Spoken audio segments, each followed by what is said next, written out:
NTPC examination date अब होने वाला है और उसके लिए मैं आप लोगों के लिए टॉप 100 क्वेश्चंस लेकर आया हूँ। जी हाँ दोस्तों, इसमें रीजनिंग के क्वेश्चन है, क्वांट्स के क्वेश्चंस हैं और आपके जनरल अवेयरनेस के क्वेश्चन है। मैं 40 जनरल अवेयरनेस के क्वेश्चन करा रहा हूँ और डिस्क्रिप्शन बॉक्स में लिंक होगा जिसमें मैं इंग्लिश और हिंदी पीडीएफ 100 क्वेश्चन के आपको दे रहा हूँ टेलीग्राम चैनल पे। तो जल्दी से जल्दी सब्सक्राइब करके आप वो पीडीएफ डाउनलोड कर लीजिएगा और इसी तरह के मैं पीडीएफ आप लोग के लिए लेकर आता हूँ, तो चैनल को सब्सक्राइब कर लीजिएगा।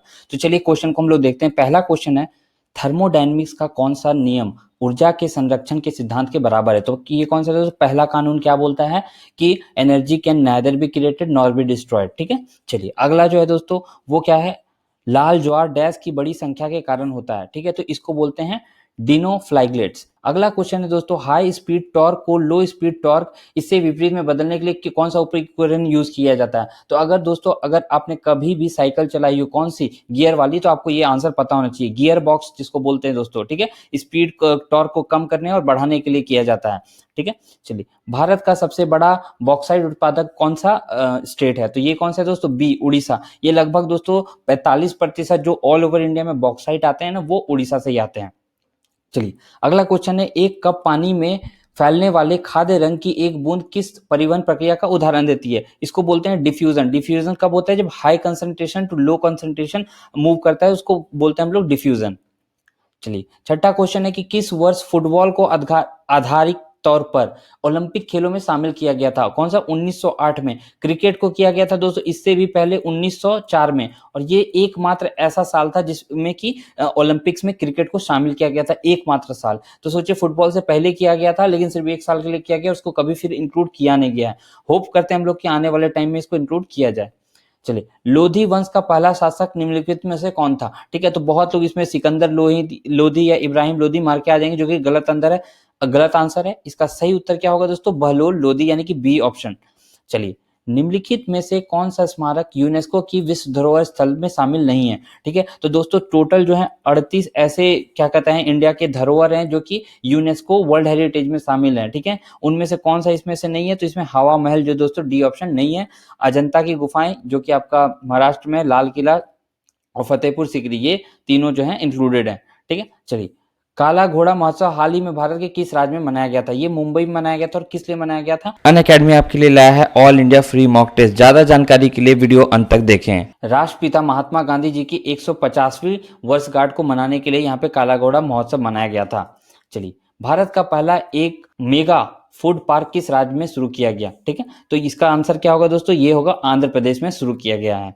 चलिए हाल ही में नोबेल पुरस्कार विजेता मैनफ्रेड एगन का निधन हो गया, उन्हें किस क्षेत्र में पुरस्कार दिया गया था? तो ये क्या होगा? केमिस्ट्री में दिया गया था, रसायन विज्ञान में, 1967 में। गॉड ऑफ स्मॉल थिंग्स किसके द्वारा लिखी गई पुस्तक है? ये है अरुंधति रॉय के द्वारा लिखी गई पुस्तक।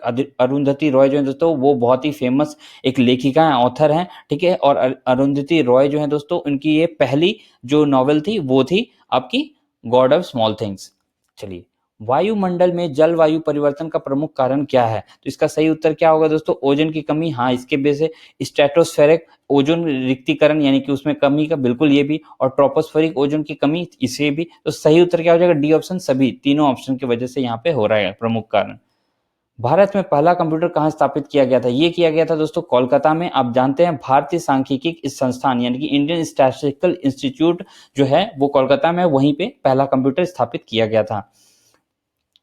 किस कंपनी को बिग ब्लू के नाम से जाना जाता है? आईबीएम इंटरनेशनल बिजनेस मशीन को बिग ब्लू के नाम से जाना जाता है। मेन फ्रेम कंप्यूटर के मामले में सीपीयू की गति क्या होती है? तो दोस्तों ये बहुत ही हाई स्पीड होता है। ठीक है, इसका सही उत्तर हो जाएगा आपका 30 से लेके 1000 MIPS। ठीक है, तो ये स्पीड नापा जाता है। ये बहुत हाई कंप्यूटर होता है। ये जो जिनको बहुत हाई कैलकुलेशंस करने होते हैं वो इनको यूज करते हैं, जैसे कि आप मान लो नासा वगैरह जो है वो लोग इसको यूज करते हैं। ठीक है, चलो पीला बुखार किसके द्वारा फैलता है? ये मच्छर के द्वारा फैलता है दोस्तों। मानव शरीर में रीढ़ की नसों के कितने जोड़े मौजूद हैं? इसका सही उत्तर कितना होगा? 31। आरबीसी से हेमोग्लोबिन के पलायन को क्या कहा जाता है? इसको कहा जाता है थर्मोलिसिस। निम्नलिखित में से कौन सा सूक्ष्म निकाल आयोजन केंद्र है? ठीक है, तो इसका सही उत्तर हो जाएगा दोस्तों किसको? सेंट्रोसोम। ठीक है, सेंट्रोसोम कहते हैं जिसको। निम्नलिखित में से किस चरण में बहन क्रोमेटिक्स यानी कि डॉटर क्रोमेटिक्स विपरीत ध्रुवों की ओर बढ़ते हैं? तो इसका सही उत्तर हो जाएगा अनापेज। ठीक है, चलिए अगला क्वेश्चन है, अप्रत्याशित व्यय को पूरा करने के लिए कार्यपालिकाओं के निपटान में व्यवस्थित निधि को किस रूप में जाना जाता है? इसको कहते हैं आकस्मिकता निधि, ठीक है, या इसको बोल सकते हैं हम लोग इंसर्जेंसी फंड, ठीक है। भारतीय संविधान को किस अनुच्छेद में कहा गया है कि भारत संघ के प्रत्येक राज्य के लिए एक उच्च न्यायालय होगा? इसको कहा गया दोस्तों अनुच्छेद 214 में। नौसेना दिवस 4 दिसंबर को मनाया जाता है, यानी कि हाल ही में मनाया गया था अभी। निम्नलिखित में से कौन सी लंबी तट रेखा वाला राज्य है? ये क्या है दोस्तों? गुजरात। जेंडर असमता सूचकांक कब पेश किया गया था? ये 2010 में किया गया था। भारतीय पारिस्थितिकी का जनक किसे माना जाता है? यानी कि इंडियन इकोनॉमी का किसको? रामदेव मिश्रा को, इकोनॉमी का, ठीक है। चलिए, साइलेंट स्प्रिंग का एक पर्यावरण विज्ञान पुस्तक किसके द्वारा लिखी गई थी? ये लिखी गई थी दोस्तों राहेल कैर्सन के द्वारा। 2011 में कौन सा देश क्योटो प्रोटोकॉल से अपनी वापसी की घोषणा करने वाला पहला हस्ताक्षरकर्ता बना? तो इसका उत्तर होगा कनाडा। पानी के नीचे ध्वनि को मापने के लिए किस उपकरण, हाइड्रोफोन को यूज करते हैं? श्रवण के अंतर को मापने के लिए कौन सा उपकरण यूज करते हैं? तो इसको यूज करते हैं ऑडोमीटर। डीडीटी का आविष्कार किसके द्वारा किया गया था? इसका आविष्कार पॉल मुलर के द्वारा किया गया था। इसका फुल फॉर्म होता है ड्राइक्लोरो डाइफिनाइल ट्राइक्लोरोइथेन। न्यूमिज्मैटिक्स डैश के अध्ययन से संबंधित है, ये कि सिक्कों के, ठीक है, सिक्के को जो अध्ययन वगैरह करते हैं उसको क्या बोलते हैं? न्यूमिज्मैटिक्स, ठीक है। दही के गठन के लिए कौन सा बैक्टीरिया जानते हैं? लैक्टोबैसिलस जो है दोस्तों, उसका सही उत्तर होगा लैक्टोज यदि दूध वगैरह होते हैं उसके लिए यूज किया जाता है, ठीक है। निम्नलिखित में से कौन सा कार्बन शकरा शहद की मिठास के लिए जिम्मेदार है? ठीक है, यानी शक्कर के बारे में पूछ रहा है, तो ये इसको बोलते हैं हम लोग लेविलोज। कमल का वैज्ञानिक नाम क्या है? ये है दोस्तों नेलुम्बो न्यूसीफेरा। प्रोटीन के लिए डीएनए कोड जो जीवों का निर्माण खंड है, मानव शरीर में सबसे प्रचुर मात्रा में प्रोटीन क्या है? इसको हम लोग बोलते हैं कोलेजन। माउंट ब्लैंक निम्नलिखित में से किस पर्वत श्रृंखला? तो ये है दोस्तों आपका एल्प्स।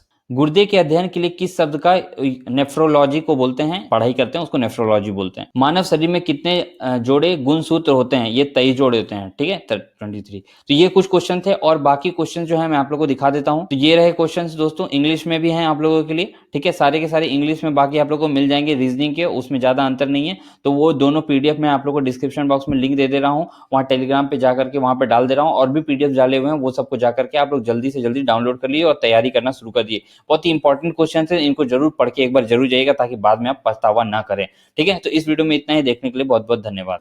दोस्तों, अगर आप आरआरबी एनटीपीसी की तैयारी कर रहे हैं तो अनअकैडमी आप लोग के लिए all India free mock test लाया है। जी हाँ दोस्तों, 9 नवंबर से लेकर 30 दिसंबर तक आप लोगों के लिए रोज सुबह यहाँ पे 10 AM में फ्री मॉक टेस्ट अवेलेबल होते हैं। रोज मंडे को दोस्तों मैथ्स टेस्ट होता है और उसकी एनालिसिस होती है। हर एक आपका ट्यूसडे को होता है रीजनिंग टेस्ट और उसकी एनालिसिस, और वेंसडे को होता है जीओ और जीएस टेस्ट की एनालिसिस, ठीक है। साथ ही साथ ग्रुप डी के फ्री मॉक टेस्ट भी आपको अवेलेबल है, डिस्क्रिप्शन बॉक्स में लिंक रहेगा, एनरोल करिए दोस्तों। और फ्री एनरोल के लिए आपको यूज करना पड़ेगा कोड उमंग स्टडी, UMANGSTUDY, उमंग स्टडी कोड अप्लाई कीजिए और फटाफट अनलॉक कर लीजिए, ठीक है। तो इस वीडियो में इतना ही, देखने के लिए बहुत बहुत धन्यवाद।